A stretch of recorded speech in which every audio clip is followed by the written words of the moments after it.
Hey, what's up, everybody? Another video today, and just wanted to kind of follow up on some things that I've been seeing lately, specifically the whole shaming collectors, investors, and wanted to give a little bit of an analogy and example as to why that I think the whole dialogue around that topic is flawed, and it's honestly just it's a little ridiculous. And the people who are doing the right thing in this space, continuing to grow, continuing to do well, are not getting hung up with all of that. Honestly, if you want to call it BS, we'll call it BS. But anyways, a little update. Some Phantasmal Wave 2, I believe, is going to be starting to ship late this week or early next week to me, or if members received full cases, they'll be going right to members. So I don't have specifics on what is going to be going out and when. That is just what was communicated to me, so I'm letting you guys know.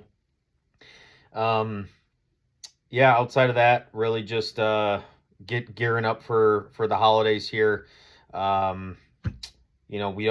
don't really have a lot coming up here, which is kind of a nice pace. It's a nice change of pace. We had a lot that was trying to work through the pipeline.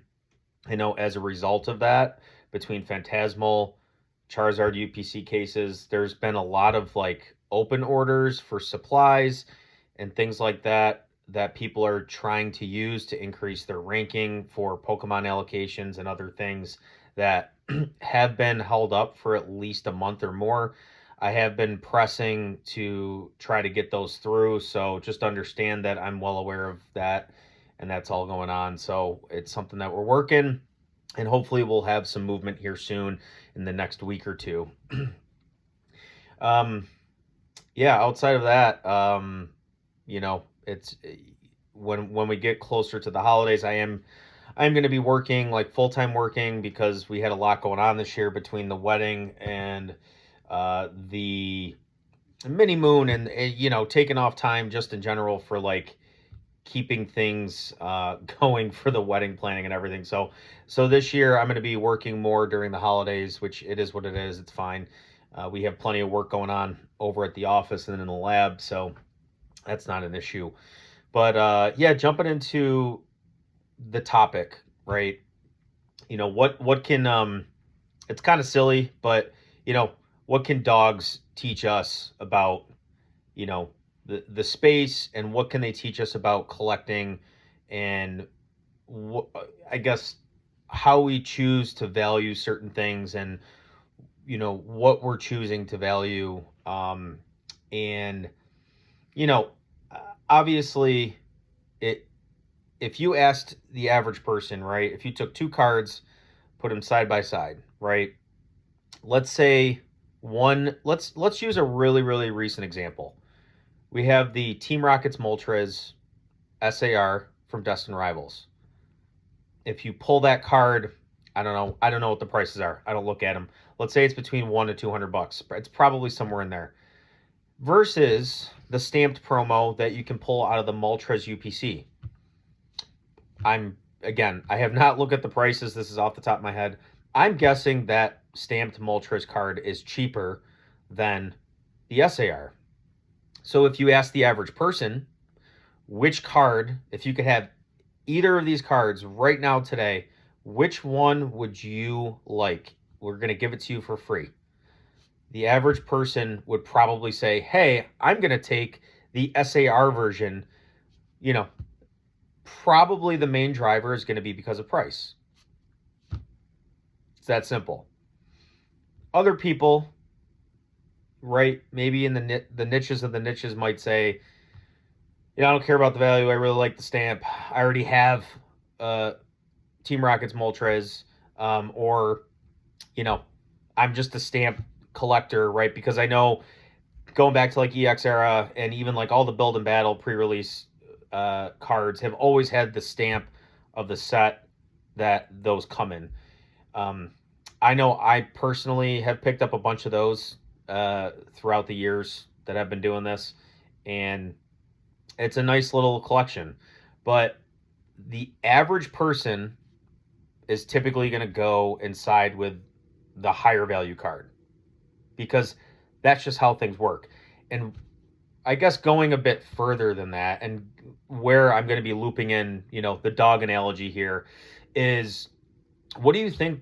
What do you think drives prices? What do you think drives market price? It's two things, right? It's supply, what is currently available on the market, and it's demand, meaning are there people lined up to purchase at said current market price, or are there not and they're waiting for things to drop? If people are lined up, things are going to go up. If people are not lined up ready to buy at current market price, then things are probably going to drop if the sellers are motivated to sell and get rid of that product. So that's really all it comes down to. It's supply and demand. And if we kind of go even further than that, it's how much does somebody want something, right? How much do other people, other than yourself, want a given product or a given card or item, whatever you want to call it?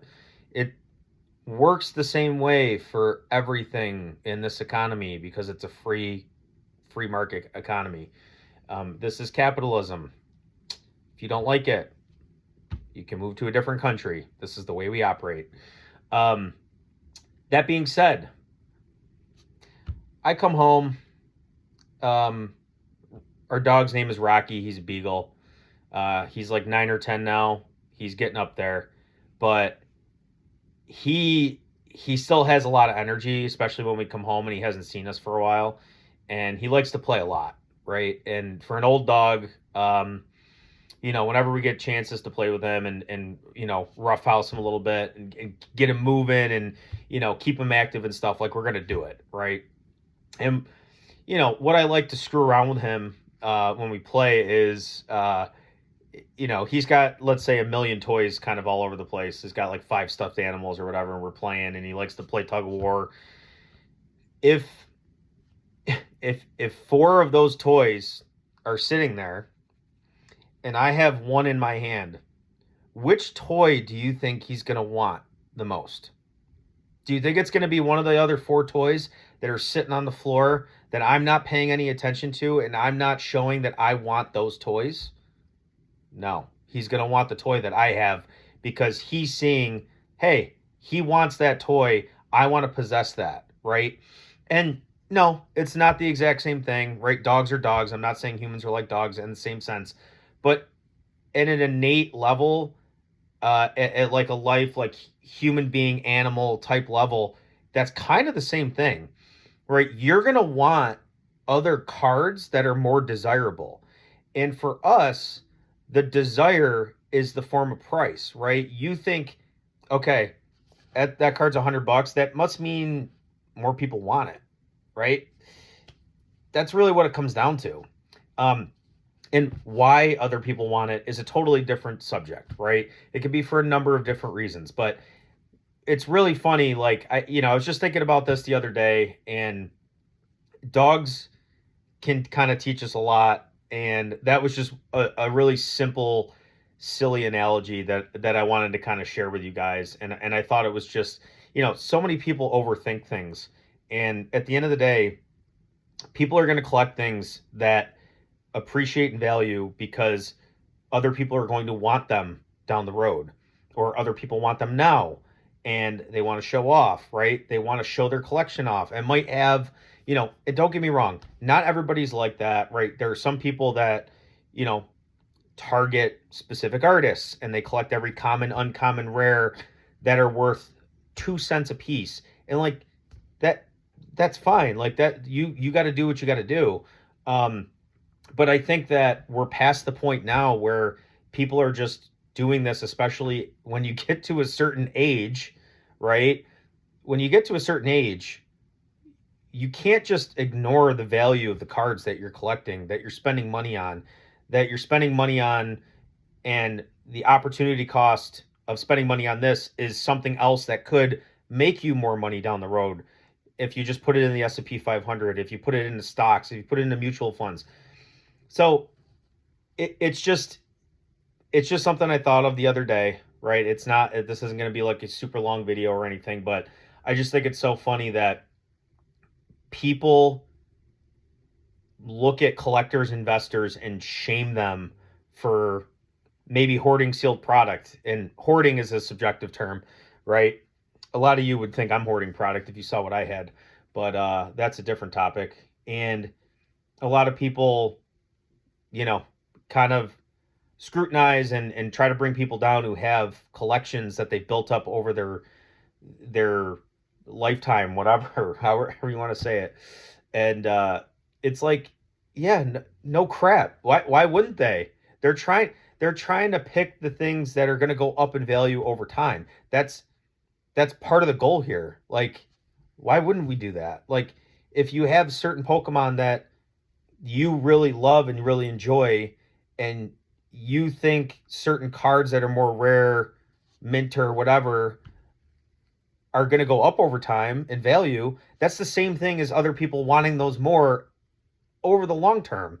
It's the same thing as a dog going after a toy because his human being is holding it and wants to play with it. It's just so funny. Like we'll be playing with a toy tug of war, and he'll be locked onto it, completely fixated, won't take his eyes off of it, which is, again, similar to the market, right? We get hyper fixated on the latest and greatest and most modern cards. And that's hilarious, and it distracts us from other things. But, that's just another branch to this that we could go into. But as soon as I stop paying attention to that card, or that, sorry, as soon as I stop paying attention to that stuffed animal and grab another one, it's really funny. He stops, he kind of looks around, and then he sprints at me and he tries to take it from me, right? Because it's all about it. That's what it comes down to, guys. Like, we're overcomplicating this. It's not that big of a deal. It's human beings being human beings. We're going after the things that we think other people want. like if you love Pikachu, right? It's a nice, easy example. There are probably 1 billion Pikachu cards printed. You could probably go find some Pikachu cards. Let's use the trick or trade packs, for example, for like 5-10 cents a piece. Do you think there's people out there deploying $1,000 into buying up as many copies of that Pikachu as they can? No, because not everybody is going to value it the same way down the road. It's the same analogy. It makes sense. Like, it's just, I think somebody who did that would get less scrutiny than if somebody picked up 5 cases, 10 cases of like Paldea Evolved, or, a whole bunch of booster bundles of 151, because they believed, first off, they loved the set. They believed in the set. They believe long term people are going to continue to want to rip it. They're going to continue to want it, desire it, and continue to pay what the market is dictating is the price. It's that simple. And again, I go back to it. I think you could see it in something as simple as a dog choosing which toy they want to play with, right? And it's just funny how human beings work. Human beings are just they're so predictable. And, there's a lot of people out there who focus on the wrong things, and they will continue to stay where they are, and they will not get any further in life. Or if they do get further in life, it's going to be very minimal relative to what they could have done had they focused on the right things, taking control of their life, taking action, and just moving forward, and, staying focused on what's important. So that was a little story time in a way for today. I didn't mention this in the beginning, but if we can get 10 unique comments on this video, and let me know if you guys do have pets, if you do have animals, let me know what type of pet, dog, cat, the breed, and then the name. And I guess feel free to share like a goofy story or something as the comment. And if we can get 10 of those, I will do a giveaway next video. I'd like to get the engagement up a little bit more. Again, I'm trying to grow this channel, right? I'm not like I'm being transparent, right? This is a very small channel. I've had it for a couple of years now, but I've never actually put any effort into it. So I'm going to try to start doing that, and we'll see where it goes. So hopefully today was I don't know, informative. It's a nice little story time. And hopefully maybe you got a laugh out of it. I don't know. So that's all I got for today, guys. Appreciate you guys for listening to me ramble, and I'll see you next time.